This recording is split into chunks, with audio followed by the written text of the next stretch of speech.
ಸುಖಿನಃ. ಇಂದಿನ ಭಕ್ತಿ ಸಂದೇಶವನ್ನು ನೋಡೋಣ. ಹಂತತೆ ಕಥಯಿಷ್ಯೆ ಶ್ರೀ ಭಗವಾನ್ ವಾಚ.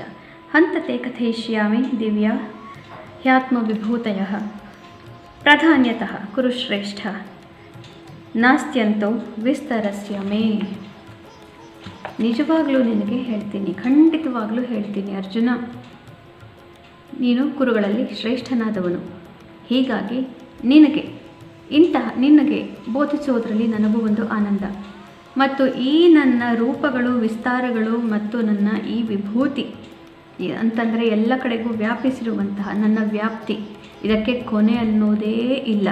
ಅದನ್ನು ನಾನು ವಿಸ್ತಾರವಾಗಿ ಈಗ ನಿನಗೆ ಖಂಡಿತವಾಗಲೂ ಉಪದೇಶ ಮಾಡ್ತೇನೆ.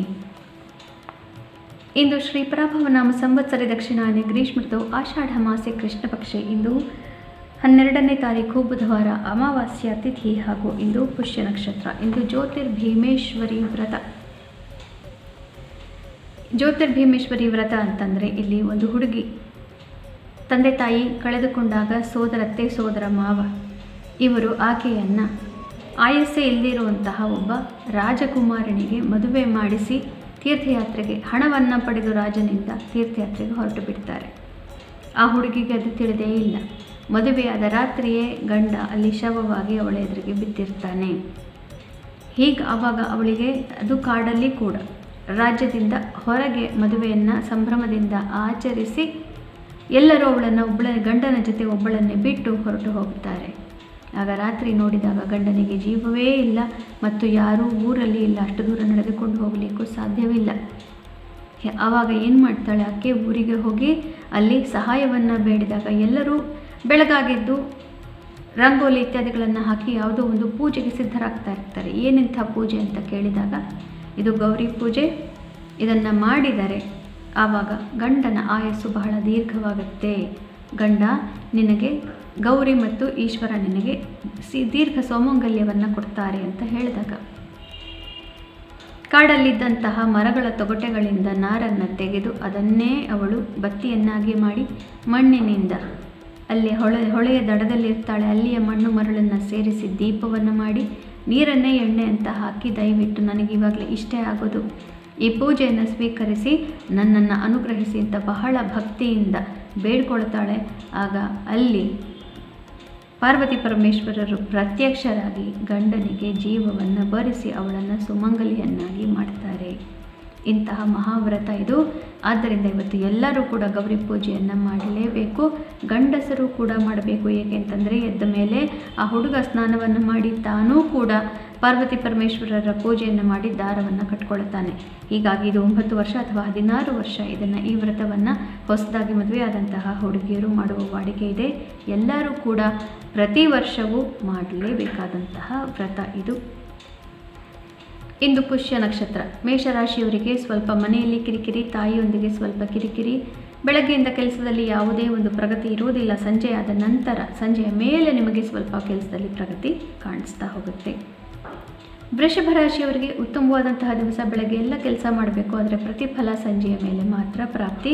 ಇಂದು ಆತ್ಮವಿಶ್ವಾಸ ತುಂಬ ಚೆನ್ನಾಗಿದೆ, ಬಂಧುಗಳು ಸಹಾಯ ಮಾಡ್ತಾರೆ.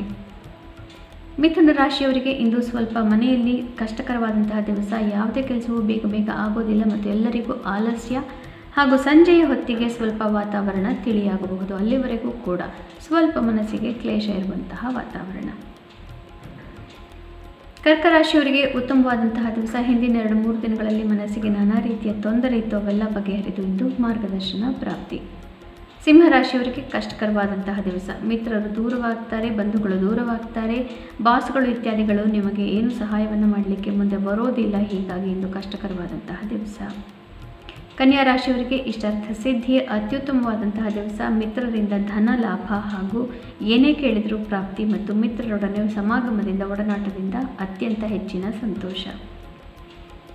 ತುಲಾ ರಾಶಿಯವರಿಗೆ ಕಾರ್ಯಕ್ಷೇತ್ರದ ಜವಾಬ್ದಾರಿಗಳು ಬಹಳ ದೊಡ್ಡದಾಗಿ ಕಾಣ್ತಾ ಇರುತ್ತೆ, ಪ್ರಗತಿ ಆಗ್ತಾನೇ ಇರೋದಿಲ್ಲ. ಎಷ್ಟೇ ಕೆಲಸ ಮಾಡಿದರೂ ಸಂಜೆಯ ನಂತರ ನೀವು ಸ್ವಲ್ಪ ಬದಲಾವಣೆಗಳನ್ನು ನೋಡಬಹುದು.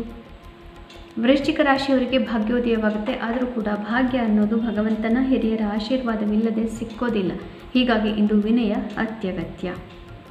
ಧನು ರಾಶಿಯವರಿಗೆ ಸ್ವಲ್ಪ ಕಷ್ಟಕರವಾದಂತಹ ದಿವಸ. ಮುಖ್ಯವಾದಂತಹ ವಿಷಯಗಳಲ್ಲಿ ನಿರ್ಧಾರಗಳು ಇಂದು ಬೇಡ. ಯಾವುದು ನಿಮ್ಮ ಪರವಾಗಿ ಆಗೋದಿಲ್ಲ, ಯಾರೂ ನಿಮ್ಮ ಪರವಾಗಿ ಇರೋದಿಲ್ಲ. ಮಕರ ರಾಶಿಯವರಿಗೆ ಅತ್ಯುತ್ತಮವಾದಂತಹ ದಿವಸ. ಎಲ್ಲವೂ ನಿಮ್ಮ ಪರವಾಗಿ, ಎಲ್ಲರೂ ಸಹಕಾರವನ್ನು ಕೊಡ್ತಾರೆ. ಹೀಗೆ ಮನಸ್ಸಿಗೆ ಅತಿ ಹೆಚ್ಚಿನ ನೆಮ್ಮದಿ. ಕುಂಭರಾಶಿಯವರಿಗೆ ಸಾಮಾಜಿಕ ಚಟುವಟಿಕೆಗಳಲ್ಲಿ ಜಯ, ಶತ್ರುನಾಶ, ಶತ್ರುಧ್ವಂಸ. ಯಾರು ದೈಹಿಕ ವ್ಯಾಯಾಮ ಇತ್ಯಾದಿ ಉದ್ಯಮಗಳಲ್ಲಿ ಇದ್ದೀರಿ, ನಿಮಗೆಲ್ಲರಿಗೂ ಅತ್ಯುತ್ತಮವಾದಂತಹ ದಿವಸ.